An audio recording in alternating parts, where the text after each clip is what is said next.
इस वक्त एक बड़ी खबर आ रही है। आकांक्षा दुबे, अभिनेत्री आकांक्षा दुबे से जुड़े मामले में, सुसाइड मामले में बड़ा अपडेट हम आपको बता रहे हैं। पोस्टमार्टम रिपोर्ट सामने आ गई है। आकांक्षा की कलाई पर चोट के निशान हैं और पुलिस की थ्योरी पर अब सवाल खड़े होने लगे हैं। आकांक्षा के वकील ने सवाल उठाया है, पेट में भूरे रंग का लिक्विड पाया गया है और 25 मार्च को वाराणसी के सारनाथ में होटल से शव मिला था। ये बड़ी खबर इस वक्त हम आपको बता रहे हैं। पोस्टमार्टम की रिपोर्ट सामने आ गई है जिसमें कलाई पर चोट के निशान हैं और इसके साथ उनके पेट में भूरे रंग का लिक्विड पाया गया है। और हमारे साथ उपेंद्र द्विवेदी हमारे साथ फोन लाइन पर। उपेंद्र, क्या खबर, इस पे क्या कुछ खुलासा हो रहा है और जो पुलिस की थ्योरी है वो कैसे मैच नहीं कर पा रही? देखिए, जो पीएम रिपोर्ट आई है आकांक्षा की, उसके आधार पर जो उसके वकील हैं उन्होंने सवाल उठाया है कि उसके पेट में जो अपरिचित सा एक लिक्विड मिला है वो क्या है। अगर पुलिस ये कह रही है कि वो जिस बार में वो गई थी और जब मरने से पहले वहां जिसमें पार्टी हुई थी तो उसमें उन्होंने ड्रिंक की थी, वो नशे में आई थी, तो अगर नशे में आई तो उसके पोस्टमार्टम रिपोर्ट में कोई लिक्विड या कुछ भी फूड क्यों नहीं मिला। तो इन तमाम सारे सवालों को उनके वकील के द्वारा उठाया जा रहा है, जो आकांक्षा की मां ने वकील किए हैं, शशांक शेखर। कोई पुलिस कह रही है कि जो पोस्टमार्टम रिपोर्ट है उसमें केवल जो गले में ही रस्सी की जो इंजरी है वो मिली है, क्योंकि जिस वक्त होटल में उनकी लाश मिली थी वो रस्सी से लटकती हुई मिली थी और पोस्टमार्टम रिपोर्ट में भी केवल गले में इंजरी मिली है। लेकिन उनके वकील का कहना है कि इंजरी उनकी कलाई पर भी है। फिलहाल बिस्तरा रिपोर्ट अभी आई नहीं है। बिस्तरा रिपोर्ट आने के बाद ही तस्वीर पूरी तरीके से साफ हो पाएगी। लेकिन इस बीच आकांक्षा दुबे की मां और उसके वकील ने इस पूरे मामले की सीबीआई या सीबीसीआईडी से जांच कराने की मांग की है, क्योंकि वो लगातार पुलिस पर आरोप लगा रहे हैं कि पुलिस सही ढंग से विवेचना नहीं कर रही है। यहाँ तक कि आरोप है कि जिस वक्त उनके चाचा आकांक्षा के मुकदमा लिखाने गए तो उनकी बात नहीं सुनी गई। दरोगा ने वहां पर अपने बोल बोल के पूरी एफआईआर लिखाई जिसमें वो हत्या की बात कह रहे थे, लेकिन जो मुकदमा लिखा गया वो आत्महत्या की धाराओं में लिखा गया। तो ऐसे तमाम सारे आरोप हैं। फिलहाल जो दोनों आरोपी हैं यानी कि समर सिंह और उसका भाई संजय सिंह, वो अभी भी पुलिस की गिरफ्त से बाहर हैं। 3 टीमें बनाई गई हैं। बिहार से लेकर आजमगढ़ और गोरखपुर में दबिश दी जा रही है, क्योंकि आजमगढ़ में ही समर सिंह का घर है। तो ऐसे में नाते रिश्तेदार परिचित कहीं पर छुपे होने की आशंका है, जिसके मद्देनजर पुलिस टीम लगातार दबिश दे रही है। तो अब इंतजार समर सिंह, संजय सिंह के पकड़े जाने का और बिस्तरा रिपोर्ट आने का है, क्योंकि तमाम सारे सवाल जो आकांक्षा के वकील हैं उन्होंने पुलिस की विवेचना पर उठाए हैं। बहुत बहुत शुक्रिया उपेंद्र तमाम जानकारियों के लिए। तो पुलिस की जो थ्योरी है उस पर सवाल खड़े हो रहे हैं, खासकर जो आकांक्षा की जो मां हैं उन्होंने सवाल खड़े किए। आकांक्षा के जो वकील हैं उन्होंने सवाल शुरू किए हैं कि भाई आखिर आपने जो भी कहा, प्रथम दृष्टया यह मामला जानते हुए कलाई पर चोट की बात आपने नहीं कही और जो एफआईआर दर्ज कराई गई है उस एफआईआर को अपने तरीके से पुलिस ने मोल्ड किया। ये सारे आरोप अभी लग रहे हैं। हालांकि इसमें एक अपडेट हम आपको बताते चलें कि बिस्तरा रिपोर्ट अभी तक नहीं आई है, तो ये सब अभी खुलासा होना बाकी है। जांच की जद में ये मामला है। और पटना से अपार्टमेंट में आग लगने की एक बड़ी खबर। एक फ्लैट में आग की सूचना है। आग बुझाने की कोशिशें लगातार जारी हैं और जगदेवपथ इलाके में ये अपार्टमेंट है। हालांकि फायर ब्रिगेड की टीम आग बुझाने के प्रयास में जुटी हुई है। बड़ी खबर हम आपको बता रहे हैं पटना से। गर्मी शुरू होते ही संजय हमारे साथ फोन लाइन पर। संजय, जगदेवपथ की घटना है, कौन सा अपार्टमेंट है और क्या अभी फिलहाल हालात हैं? देखिए, रंजीत विला अपार्टमेंट है ये। जगदेवपथ जो बेली रोड का फ्लाईओवर है उसमें पाया नंबर 16 उसके अंदर में ये रंजीत विला अपार्टमेंट है। फायर ब्रिगेड की 5 गाड़ियां यहाँ पहुंची हैं। हालांकि सूचना मिल रही कि आग पर काबू पा लिया गया है। फिलहाल आग कैसे लगी है और आग का विस्तार कहां तक हुआ है इसकी जांच की जा रही है। रंजीत विला अपार्टमेंट में आग लगी है। फायर ब्रिगेड की गाड़ियां यहाँ मौजूद है और कर्मी जो है उन्होंने आग पर काबू पा लिया है। जी, कोई हताहत भी हुआ है?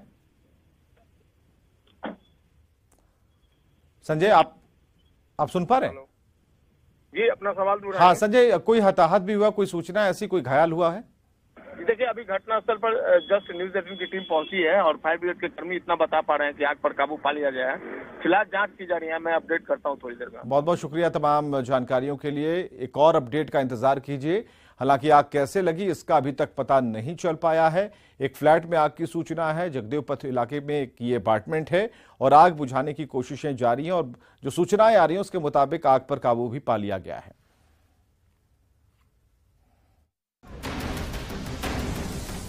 सिवान में पुलिस की टीम पर हमला हुआ। पिता और पुत्र के बीच चल रहे विवाद को सुलझाने के लिए पहुंची पुलिस पर ईंट पत्थर और लाठी डंडे से कुछ लोगों ने हमला कर दिया। इस हमले में 4 पुलिसकर्मी जख्मी हुए हैं, जिन्हें इलाज के लिए अस्पताल में भर्ती कराया गया है। पहले वो मारने के लिए दौड़ा, उसके बाद हम अपना जान बचाए और वो आगे आया और वो जो लाठी लिया था पूरा सर पे ही मारा लाठी। आखिर क्यों मारा? वो पूछने का मौका ही नहीं दिया। हम लोग पहुंचे और वो लाठी चलाने लगा। लखराऊ गांव में डायल 112 की पुलिस टीम और मुफस्सिल थाना के पुलिसकर्मी पर हमला किया गया। हमलावरों ने 2 महिला पुलिसकर्मी को बंधक बना लिया था और किसी तरह से पुलिसकर्मी मौके से भागकर अपनी जान बचाई। इस घटना के बाद से पुलिस अधिकारी एक्शन मोड में हैं और हमलावरों की तलाश कर रहे हैं। पुलिस ने कड़ी कार्रवाई के संकेत दिए हैं। लखराऊ गाँव में हमला के बाद से ग्रामीण भी डरे और सहमे हैं। जिन पुलिसकर्मियों को चोट लगी है, डॉक्टरों के मुताबिक उनकी हालत खतरे से बाहर है।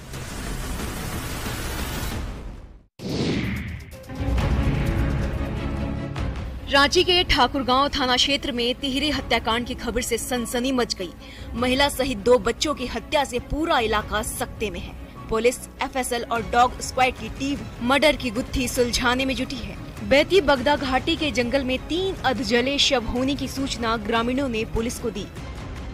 बगदा गांव के पास जंगल एरिया है, वहां पर 3 जले हुए शव वहां से बरामद हुए हैं, जिसमें एक महिला का और 2 बच्चे का भी शव है। उसमें शवों की शिनाख्त की जा रही है ताकि मौत की वजह की जानकारी मिल सके। हालांकि शव 80% तक जल चुका है, जिस कारण पहचान में समस्या आ रही है। आशंका जताई जा रही है कि हत्या कहीं और की गई है और सबूत मिटाने के मकसद से शव को जलाकर ठाकुरगांव इलाके के जंगल में फेंक दिया गया। राजधानी के पास 3 शव मिलने से सनसनी फैल गई। हर कोई सकते में है कि एक साथ 3 जान को मौत के आगोश में किसने भेजा।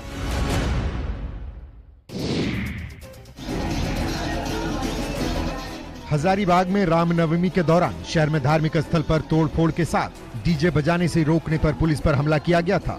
इस मामले में लोहसिंगना और कोर्रा थाने में अलग अलग 4 प्राथमिकी दर्ज की गई है। इन मामलों में कुल 103 लोगों को नामजद आरोपी बनाया गया है। ये इंद्रपुरी स्थित मस्जिद पर पत्थरबाजी किया गया था। उस आलोक में लोहसिंगना थाना में कांड दर्ज किया गया है और उसमें जो भी सम्मिलित व्यक्ति हैं, जो अभियुक्त हैं, उसका हम लोग उस पर कार्रवाई सुनिश्चित करें। जुलूस के दौरान इंद्रपुरी चौक स्थित धार्मिक स्थल पर तोड़फोड़, आपत्तिजनक नारे लगाने और पथराव करने को लेकर लोहसिंगना थाने में मजिस्ट्रेट के आवेदन पर प्राथमिकी दर्ज की गई है। घटना 1 अप्रैल की सुबह 4:50 की है। इसमें 15 को नामजद और 100 से अधिक लोगों को आरोपी बनाया गया है। नामजद आरोपी में कोर्रा सार्वजनिक पूजा समिति के लोग शामिल हैं।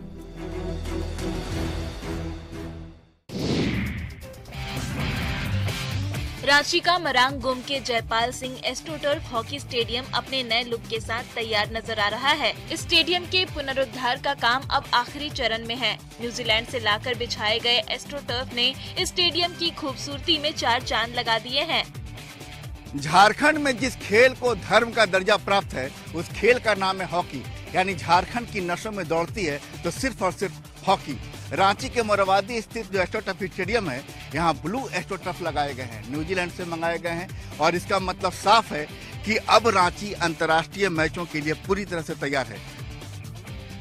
5000 दर्शकों की क्षमता वाला ये स्टेडियम अंतर्राष्ट्रीय मैचों के लिए तैयार नजर आ रहा है। जल्द ही लोगों को यहाँ अंतर्राष्ट्रीय मैचों का आयोजन भी देखने को मिलेगा। इसको लेकर खेल प्रेमियों में भी उत्साह देखने को मिल रहा है। झारखंड ने एक से बढ़कर एक हॉकी खिलाड़ी देश को दिए हैं।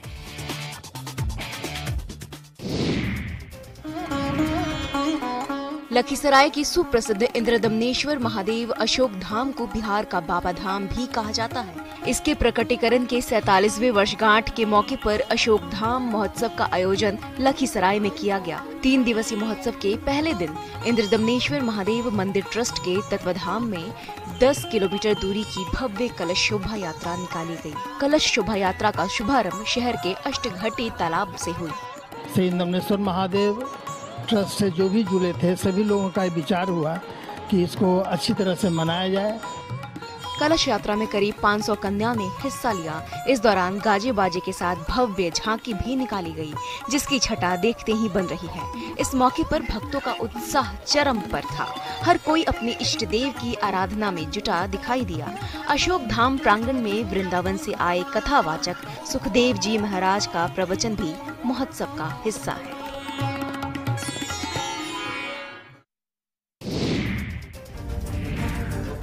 बक्सर में पिछले कई वर्षों से अधर में पड़ी सीवरेज ट्रीटमेंट प्लांट पर अब काम शुरू होने वाला है। गंगा में दूषित और गंदा पानी जाने से रोकने के लिए बक्सर सीवरेज ट्रीटमेंट प्लांट बनाया गया था, जो करीब 10 साल पुराना है। इस पर 2011 में काम शुरू हुआ था और इसे 2013 में ही पूरा हो जाना था।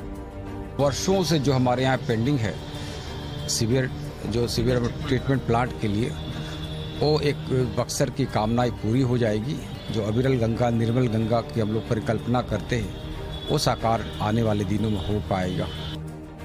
इस योजना के तहत घरों से निकलने वाले गंदे पानी को शुद्ध करके गंगा में बहाया जाएगा। 2011 में बक्सर के सारिमपुर में बने इस आधे अधूरे प्लांट को बनाने का जिम्मा चीनी कंपनी ट्राइटेक ने लिया था। इस पर 52 करोड़ रुपए खर्च होना तय था, लेकिन धीमी रफ्तार की वजह से सिर्फ 10% काम ही पूरा हो सका है।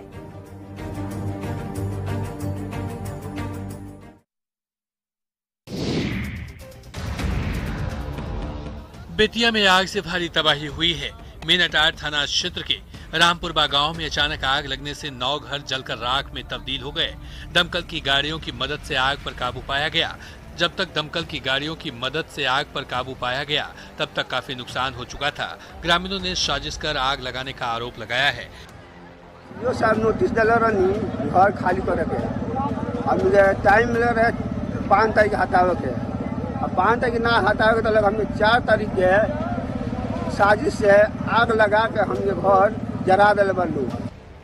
ग्रामीणों के मुताबिक सीओ की ओर से नोटिस जारी किया गया था कि 5 अप्रैल तक हर हाल में अतिक्रमित जमीन से झोपड़ी हटा देना है, लेकिन 4 अप्रैल की रात में ही अचानक आग लग जाने से लोगों में अफरा तफरी मच गई। साजिश की आग की लपटें इतनी तेज थी कि उसमें सबको जलकर राख हो गया। ग्रामीणों ने बताया कि पेट्रोल छिड़क कर आग किसी ने लगाई, क्योंकि घटनास्थल पर पेट्रोल की बदबू आ रही थी।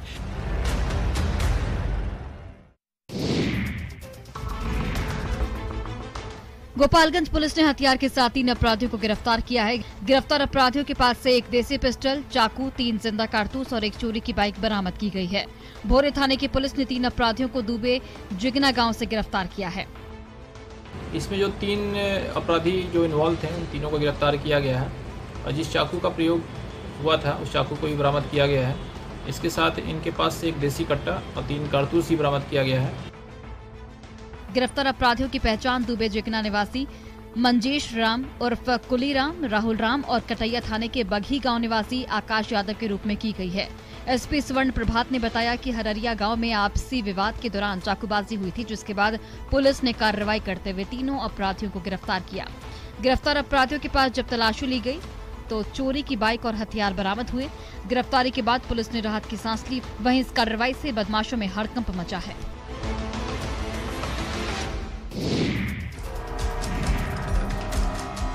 गिरिडीह नगर निगम के वार्ड नंबर 35 और 36 में पानी की समस्या विकराल हो गई है। लोगों को पानी की एक एक बूंद के लिए तरसना पड़ रहा है।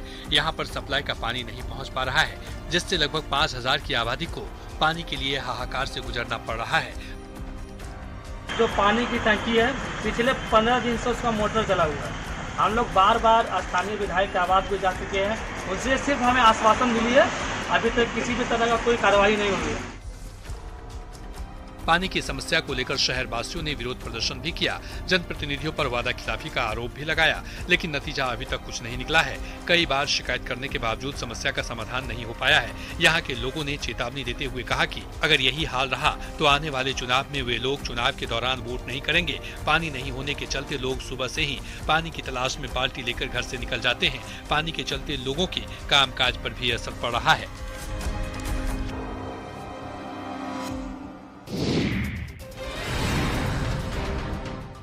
बाढ़ से बचाव और जल निकासी के नाम पर सीतामढ़ी जिले में जल संसाधन विभाग की ओर से पैसे पानी की तरह बहाए जा रहे हैं। कई काम इस तरीके से किए गए हैं जिस पर पैसा तो भारी भरकम खर्च हुआ है, लेकिन वैसी योजना से आम लोगों को कोई फायदा नहीं पहुंचा। ये बनना से कोई फायदा नहीं होता। ये बांध बना गया है पूरा। पुलिस गेट के लिए काटा कटोल हुआ, पुल बना, तब नदी वहाँ इस बांध वही सामने रहा। सीतामढ़ी के बेलसंड प्रखंड के चंदौली में बागमती नदी के तटबंध पर 10 करोड़ की राशि खर्च करके सुलुश गेट का निर्माण कराया गया। 2.5 दशक पहले बनाए गए इस सुलुश गेट के दरवाजे आज तक नहीं खुले हैं। किसानों को सिंचाई के लिए नदी से पानी मिल सके और इलाके को जल जमाव की समस्या से निजात दिलाई जा सके, इसको लेकर इसका निर्माण कराया गया था, लेकिन अफसोस आज तक ऐसा हो नहीं सका। किसानों की समस्या तो जस की तस है ही साथ एक नई समस्या भी खड़ी हो गई है।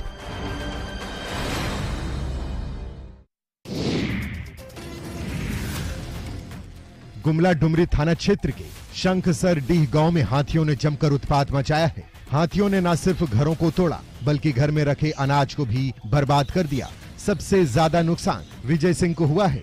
जंगली हाथी ने विजय सिंह के घर का क्या हाल किया है, तस्वीर देख आपको अंदाजा लग गया होगा। रात के वक्त जंगली हाथी ने इस घर का ये हाल किया।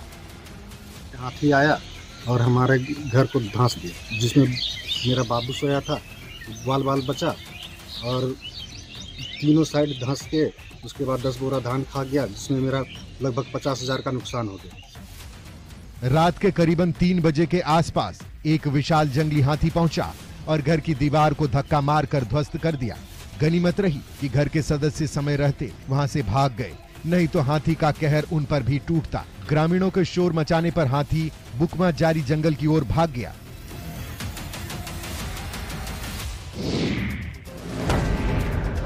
पूर्वी चंपारण में कोटवा प्रखंड के निवासी इन दिनों एक आवारा सांड के आतंक से परेशान हैं। गांव के कई लोगों और मवेशियों को सांड ने जख्मी कर दिया है। हद तो तब हो गई जब सांड ने एक युवक को पटक कर मार डाला। युवक कोटवा बाजार से कोटवा गांव मोटरसाइकिल से लौट रहा था। इसी दौरान बाइक की आवाज से सांड भड़क गया और युवक को खदेड़कर घर में घुसकर मार डाला। सांड को मार दिया जाए और नहीं तो उसका कोई व्यवस्था कर, नहीं तो कितना होगा। राम बालक सिंह को खेद कर ले जाकर रूम में पटक कर मुआ दिया। इस घटना के बाद से लोगों में आक्रोश है। किसानों के खेत में जाकर ये सांड उत्पात मचाता है, बैलों को निशाना बनाता है और जब इसे लोग खदेड़ते हैं तो उल्टे लोगों पर ही इसका कहर टूटता है। सांड के उत्पात से पूरे गांव में अफरा तफरी का माहौल है। लोगों ने प्रशासन से सांड के आतंक से मुक्ति दिलाने की मांग की है। लोग अपने घरों में भी चैन की नींद नहीं ले पाते हैं, क्योंकि सांड के आ जाने का भय उन्हें सता रहा होता है।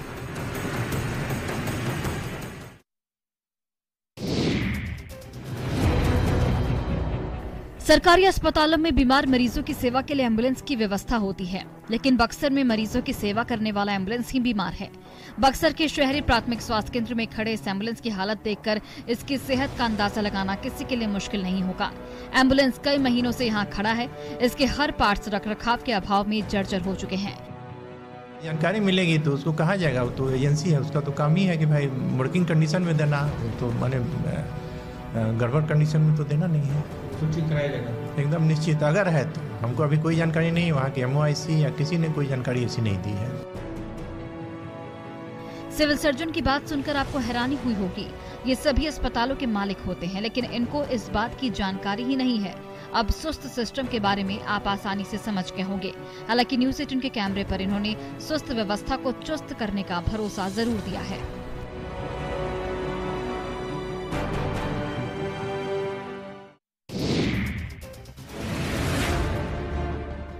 रामगढ़ में ग्रामीण सड़कों पर उतरे हैं। केंद्रीय विद्यालय भुरकंडा के नए भवन के लिए जिस जमीन का चयन हुआ है, उस जमीन के मालिक अपनी जमीन स्कूल को नहीं देना चाहते हैं।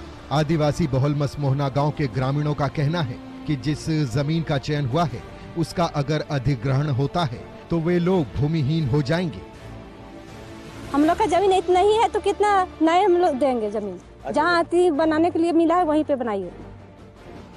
इस जमीन के ठीक बगल में कब्रिस्तान भी है। इस हिसाब से भी यहाँ पर विद्यालय का निर्माण ठीक नहीं होगा। केंद्रीय विद्यालय बनाने के लिए मसमोहना के प्लॉट नंबर 11 के लगभग 2.5 एकड़ जमीन पर पतरातू प्रखंड की ओर से घेराबंदी और सीमांकन का काम किया जा रहा है। भवन निर्माण के लिए कुल 5 एकड़ जमीन की आवश्यकता है, जिसमें से 2.5 एकड़ जमीन पर पिलर लगाने का काम किया जा रहा है।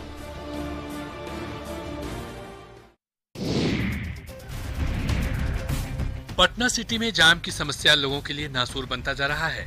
शहर की लाइफलाइन कही जाने वाली अशोक राजपथ पर आए दिन भीषण जाम लगा रहता है, जिससे यात्रियों के साथ साथ स्थानीय लोगों को भी घोर परेशानियों का सामना करना पड़ता है। सड़क किनारे अवैध तरीके से दुकानों के होने के चलते जाम की स्थिति बनती है। रोड चौड़ीकरण होगा तब तो ठीक रहेगा। यहाँ तो सब लोग जो है ऐसा लोग कर दिया है कि नाला पर चढ़ने की जगह पर लोग दुकान लगा के और अतिक्रमण किए हुए हैं। हर दिन हजारों लोग जाम में फंसकर कराहते नजर आते हैं। सड़क पर ट्रैफिक पुलिस की मुकम्मल व्यवस्था बहाल नहीं होने और नगर निगम प्रशासन की उदासीनता के कारण अशोक राजपथ पर भीषण जाम लगता है। शहर के सुल्तानगंज, आलमगंज, खाजे कला चौक और माल सलामी इलाके में भयानक जाम लगती है, जिससे यात्रियों के साथ साथ शहरवासियों को भी भारी परेशानियों का सामना करना पड़ता है। अशोक राजपथ पर लगने वाले भीषण जाम का असर सुदर्शन पथ पर भी देखने को मिलता है।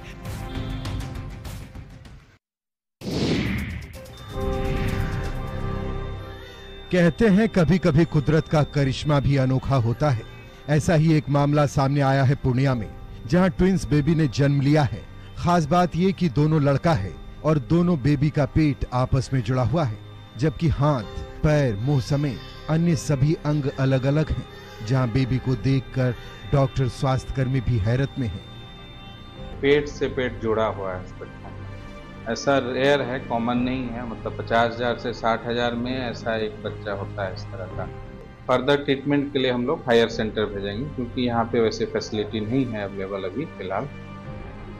बच्चे के गरीब माता पिता परेशान हैं और मदद की गुहार लगा रहे हैं। डॉक्टर का कहना है कि बेबी का महंगा ऑपरेशन होगा, लिहाजा माता पिता के पास पैसे नहीं हैं।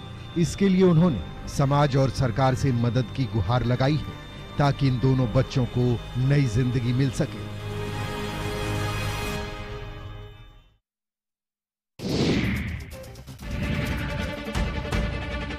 देश में कोरोना के मामले एक बार फिर बढ़ रहे हैं, लिहाजा बिहार में भी स्वास्थ्य विभाग सजग नजर आ रहा है। स्वास्थ्य विभाग की ओर से अलर्ट जारी किया गया है। नए दिशा निर्देश के मुताबिक अस्पताल में अब बिना मास्क के प्रवेश नहीं मिलेगा। अस्पताल प्रबंधन को इस दिशा निर्देश को कड़ाई से लागू करने का निर्देश जारी किया गया है। साथ ही अस्पताल में कोरोना जाँच की विशेष व्यवस्था भी करने को कहा गया है। कोरोना टेस्ट हो रहा है, कल 216 आज 145 हुआ है। अभी तक अभी एक भी नहीं आया। नवादा में बहुत ही कम लोग इस नए गाइडलाइंस का पालन कर रहे हैं। नवादा सदर अस्पताल में न्यूज 18 की टीम ने जब इसकी पड़ताल की तो लगभग सभी लोग बगैर मास्क के दिखे। अस्पताल में इक्के दुक्के लोग ही मास्क लगाए दिखे। नए वेरिएंट को देखते हुए लोगों को अभी से ही सतर्क रहने को कहा गया है, मगर लोग अभी भी इसकी अनदेखी कर रहे हैं, जो भारी पड़ सकती है।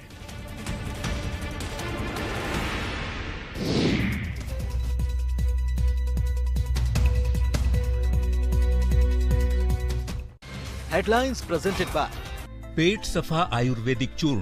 पेट सफा